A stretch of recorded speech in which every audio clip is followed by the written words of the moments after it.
Hi guys, today we're going to make some Yoruba style pepper sauce or ata ofada.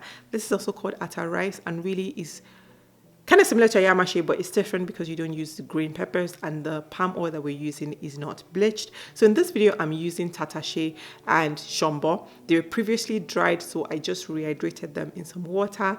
Now we need onions. I'm just chopping the onions, and this will be blended with my rehydrated tatashe. And when I say blended, I don't mean blended until smooth. I'm going to put it in the blender. I'm actually going to use the chop function on my blender, and I want a texture that looks like this. It's not super smooth. I want it chunky.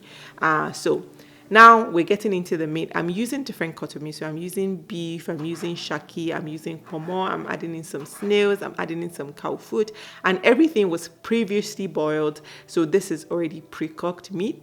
You can use any type of ino that you want to. So whatever you like, protein wise, you can use. And I'm just making sure that I have everything chopped into like bite-sized pieces.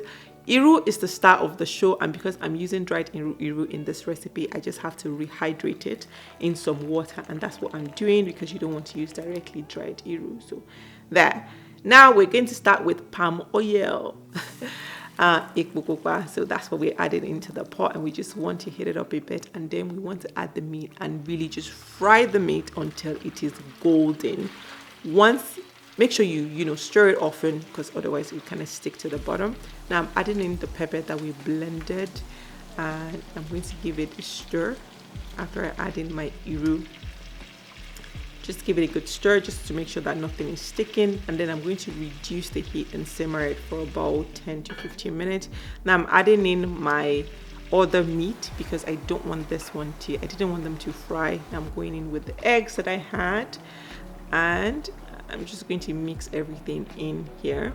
I'm going to simmer it again for about 10 minutes. Now I'm going to add crayfish, salt and maggi, and then some scent leaf in here. Then give it another simmer, 10-15 minutes on low heat, and then it will look something like this. Delicious, just delicious. Serve it with rice or yam or whatever it is you can dream of.